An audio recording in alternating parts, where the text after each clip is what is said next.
vamos dar início a mais uma quarta no Conselho. Gostaria de agradecer a presença de todos e já convidar ao professor José Newton Garcia de Araújo, que vai fazer essa palestra de hoje, atuação e gratuidade. Vamos em casa, vamos entrar. E vou pedir o Jorge, que é o nosso vice-presidente no Conselho, e também o presidente da Comissão de Saúde, que sente aqui na mesa conosco, que ele depois vai me substituir, que eu estou tendo que participar de uma outra reunião ali agora. Queria aproveitar essa oportunidade para dizer e para lembrar a todos que nós, na próxima quarta-feira, não teremos atividades no Conselho, que é 21 de abril, né? E no dia de São Tancredo a gente não deve se reunir, né? Então, mas na próxima, dia 28, né, estaremos nos reunindo para o lançamento da nossa primeira experiência, né, de utilização do nosso espaço como também um espaço para a arte, lançando a exposição Arte Além do Prazer, com a participação de psicólogos, né, psicólogos artistas plásticos que vão estar trazendo as suas atividades artísticas para mostrar para a categoria. Logo depois da exposição haverá também um debate com a participação de artistas e de psicólogos. No dia 5 de maio, nós teremos uma palestra Juventude, Sociedade e Novas Formas de Desigualdade, do professor Walter Ernesto Lutz. No dia 12 de maio, teremos a apresentação do coral Nós e Voz, Voz e Companhia. No dia 19, uma noite de contos com o escritor Olavo Romano. E no dia 26 de maio, a palestra Literatura e Psicanálise. Então já temos aí um conjunto de atividades que fecha o mês de abril e o mês de maio, e a gente espera contar com a presença de todos vocês. E espera também que vocês ajudem a divulgar essas atividades e cada vez mais convidar mais psicólogos para estar aqui presente. Vou passar então o microfone para o Jorge, para ele dar início à palestra e ao debate de hoje.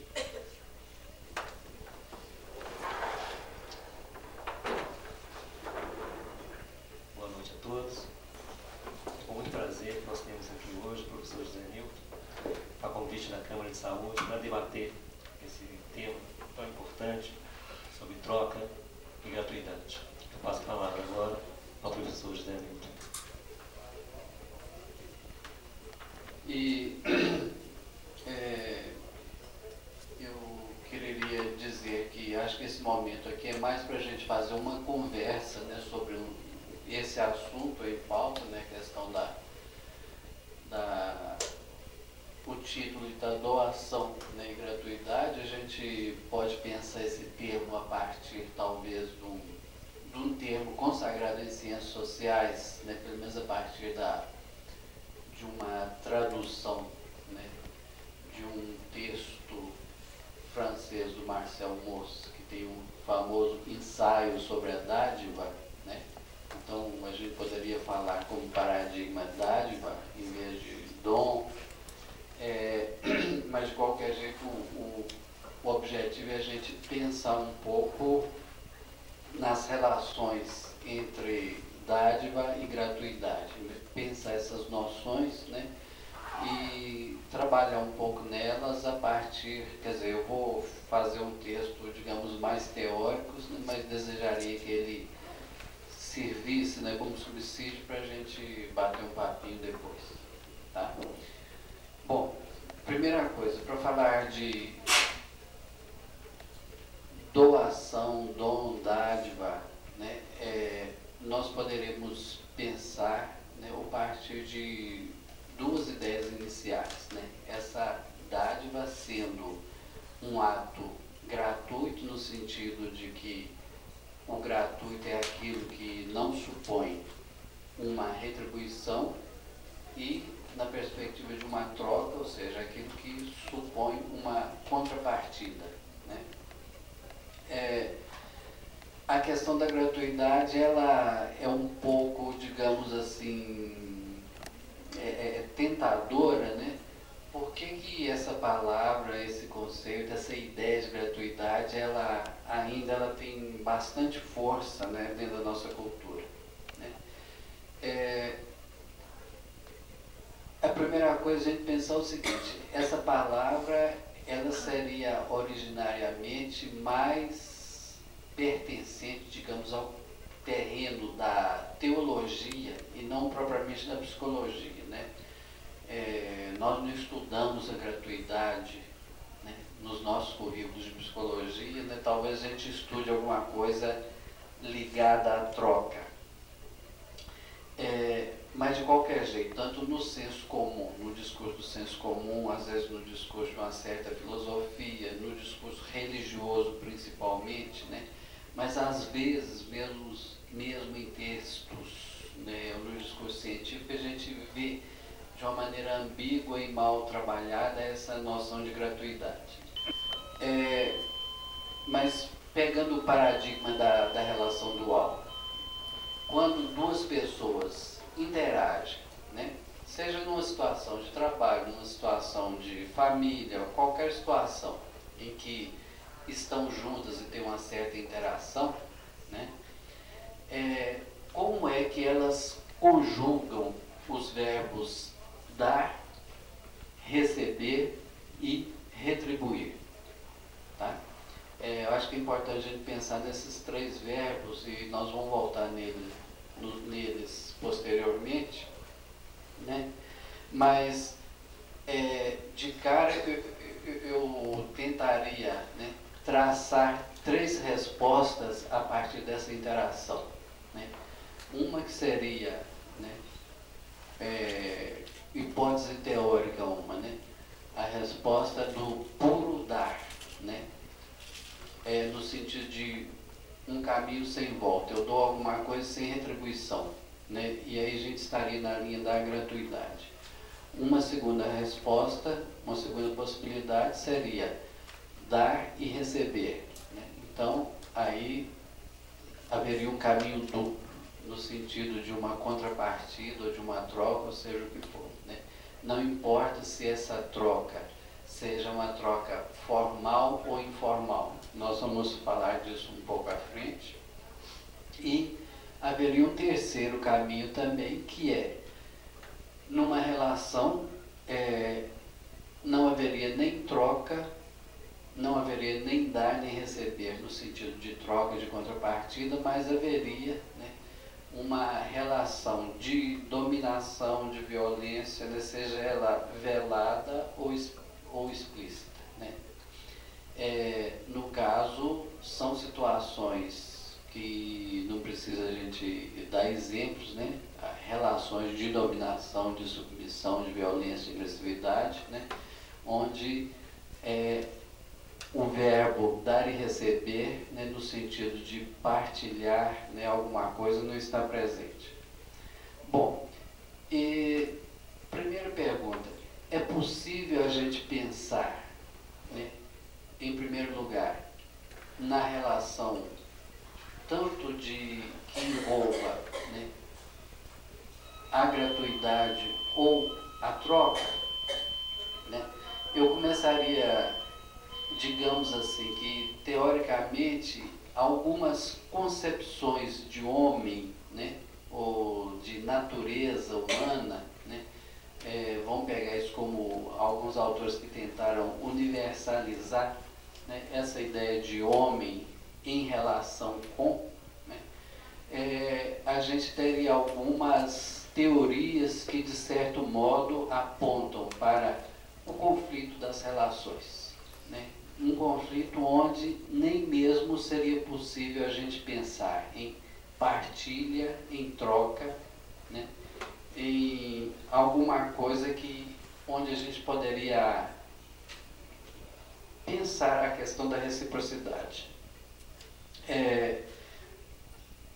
A gente teria, digamos, dois paradigmas, né, para pensar o que é a relação, o laço ou o desenlace, né, interhumano. de um lado, talvez, o bom selvagem, de Rousseau, de outro lado, o homem, lobo do homem, né, do Hobbes. Né? No fundo, seria, nós somos originariamente, né, por natureza, egoístas ou originariamente altruístas. Né?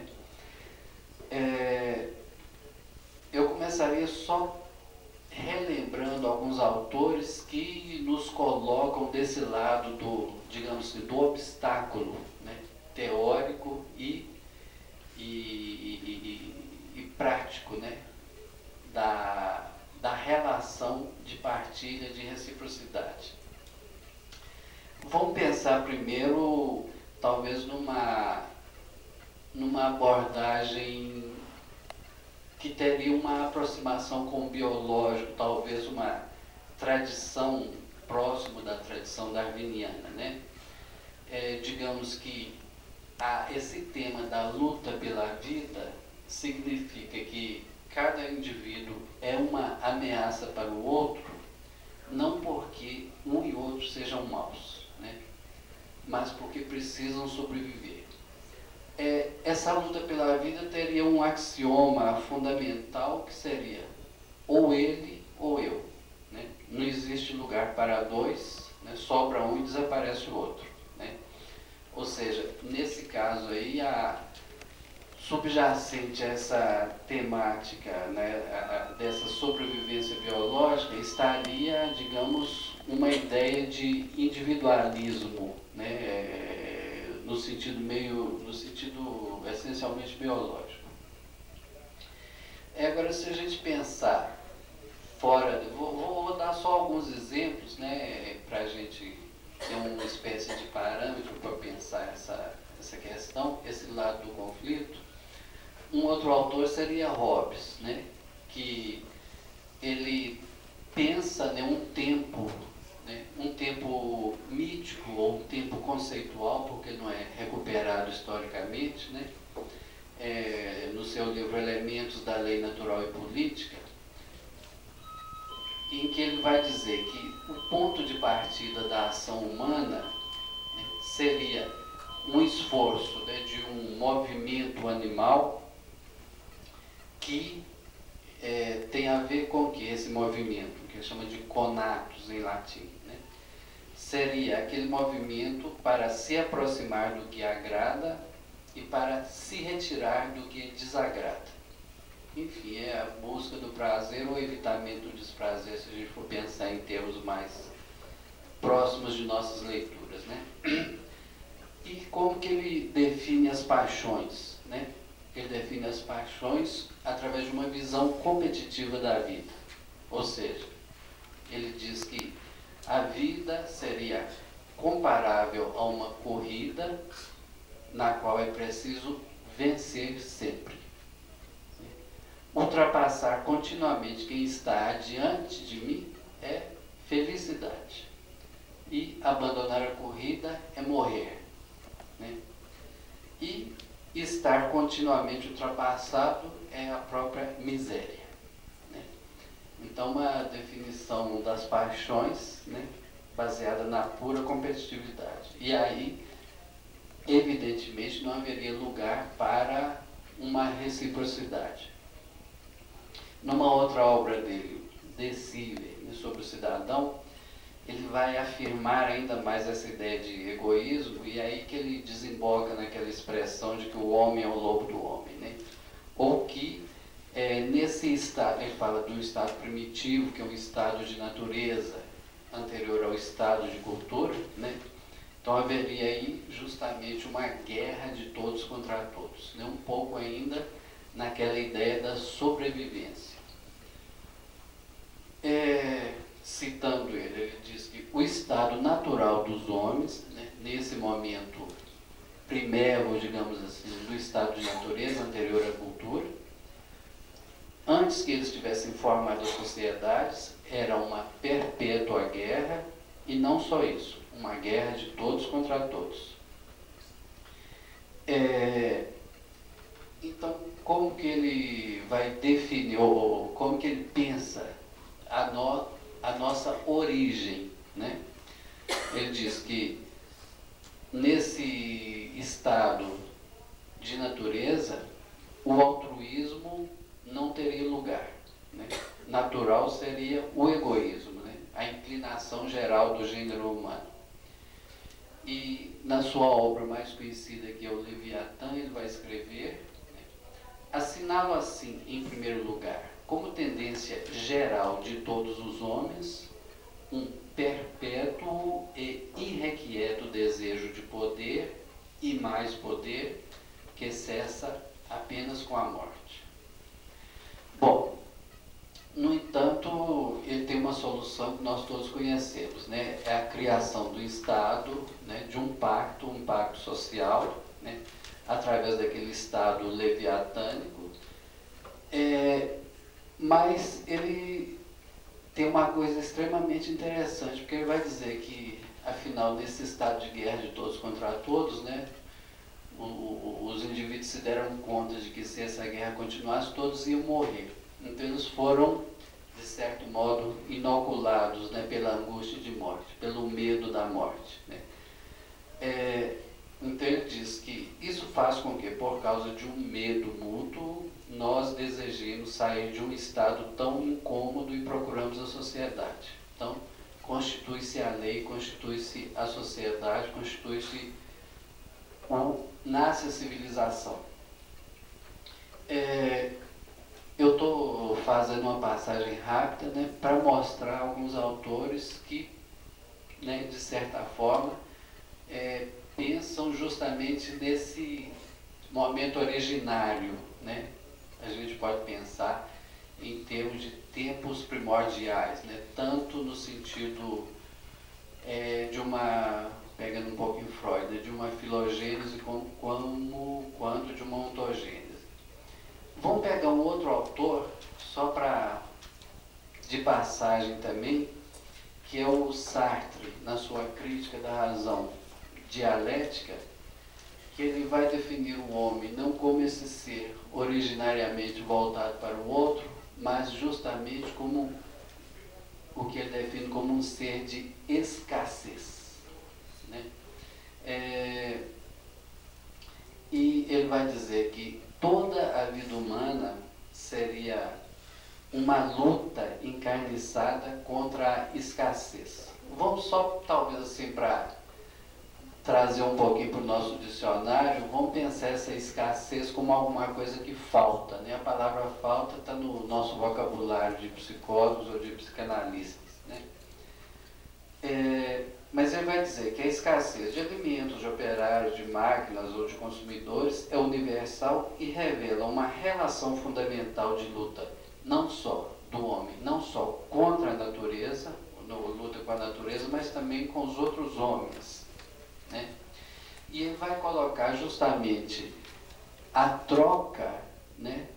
E a troca aqui, ela não vai ter o sentido de reciprocidade ou de partilha, mas vai colocar a troca como o modelo dessas relações permeadas pela escassez, mas essas trocas não se dão em termos de uma igualdade. Ou seja, quando dois grupos se abrem a uma série de contratos, de trocas contratuais, um deles se torna expropriado, proletarizado e explorado, enquanto o outro concentra a maioria dos bens. Ou seja, a escassez e as relações de troca estão marcadas essencialmente pela violência. Mas o mais importante que ele fala nisso, e que para nós eu acho que tem uma importância fundamental, é que essa escassez não é uma escassez somente material, né? É uma escassez interiorizada, ou seja, ele define o homem como esse ser de escassez.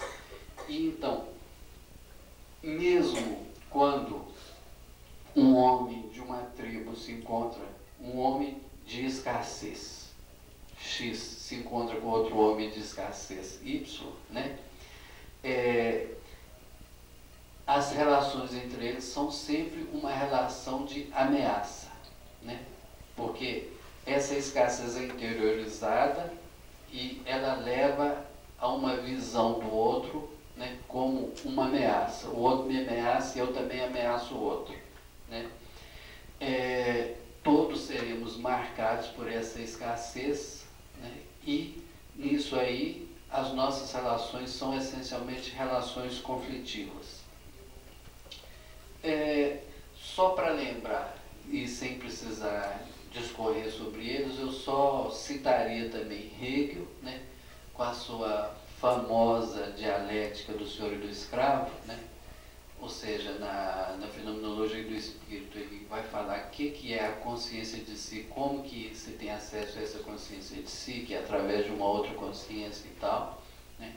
O desejo do homem de transformação da natureza, mas essa consciência está voltada não só para o desejo de transformar uma outra coisa, mas de transformar uma outra consciência também, né?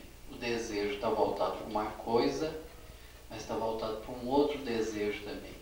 E que a marca fundamental desse desejo, para ele só é desejo humano quando é desejo de dominação, né?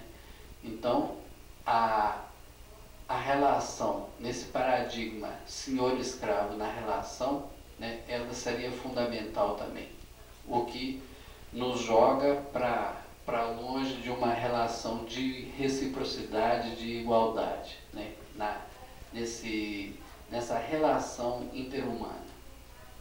Bom, e se a gente for pensar nos textos de Freud, né, a gente tem uma vasta, né, gama de questões trabalhadas por ele, né, onde a gente pode lembrar, por exemplo, né, nossos impulsos narcísicos, egocêntricos. A gente pode pensar também nessa lenda antropológica do totem tabu, né, que primitivamente havia uma situação de dominação, né, de tirania, que depois é justamente um pouco lembrando Hobbes, né, só existe a passagem à cultura, à civilização a partir de uma revolta contra esse pai tirano.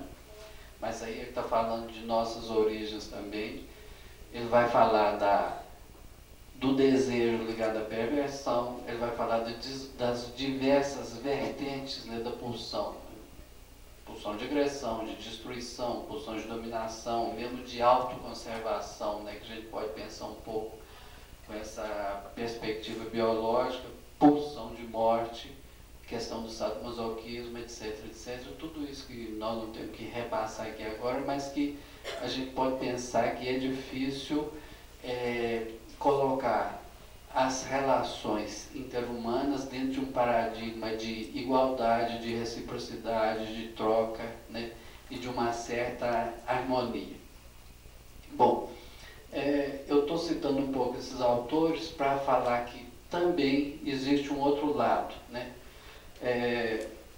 de, digamos, elaborações teóricas que podem nos, digamos assim, julgar, né, do lado de algumas aproximações, né, do que seria a possibilidade de uma troca, né, de uma relação não conflitiva, né, entre duas pessoas, dois grupos, duas instituições, etc, né. Só citando também, que é mais uma passagem rápida, a gente poderia começar com Aristóteles, no seu livro A Política, que ele vê o homem como um zoon político, né, como um animal político, ou seja, ele seria naturalmente sociável, né, porque ele é o único animal que tem o dom da palavra, né. Mas ele já exagera um pouquinho, digamos, quando ele diz que a polis, a cidade, né, grega, ou o Estado, estão na ordem da natureza. Ele já tira o Estado, né, da ordem, já coloca como sendo da ordem da natureza, porque ele diz que a natureza compele assim todos os homens a se associarem, que já está num lado aí bem diferente, bem longe, né, de Hobbes, né, de Freud, né, embora muito anterior, né, vários séculos, mas de qualquer jeito o pensamento dele é muito vivo e nós vamos voltar a ele daqui a pouco, né. Rousseau também seria outro modelo, né, dessa visão do homem como bom selvagem, né? Esse bom selvagem seria o nosso lado mais antigo e, né, para resumir a coisa, né, nós não continuamos, né, esse bom selvagem porque a civilização e o progresso nos corromperam a partir da instituição da propriedade privada. Em seu pensamento, as ideias de liberdade ou amor de si, constituindo a interioridade por excelência, seria a ponte que liga o individual ao eu comum, né? A vontade particular, a vontade geral. Muito embora, vamos lembrar aqui, né, que para isso fosse necessário também um contrato social, né? A gente poderia perguntar, né, por quê? Né, se a gente esse bom selvagem, né, se isso está na nossa origem, por que a necessidade de um contrato? Eu estou fazendo aqui uma certa fila de autores, né, só para colocar dois panoramas teóricos, né, cotejar os dois. Eu lembraria um pouco, a partir de um autor com quem eu tive contato mais de perto, o Max Pagés. Ele gosta muito de falar, né, de um lado, uma crítica que ele tem a Freud, né, criticando Freud, porque ele fala que o desejo tem algo de asocial, né, de perverso, etc. Então ele, num dos livros dele, que se chama O Trabalho Amoroso, ele toma dois autores, o Martin Buber e o Reich, né, como, digamos assim, modelos, né, de pensadores, né, que estão desse lado, assim, que veem as relações, né, interhumanas como relações onde existe essa possibilidade da ligação e não do desligamento, né? E justamente o que o Buber vai falar no Eu e Tu, né? O Buber quer fundar uma ontologia da relação, né? Uma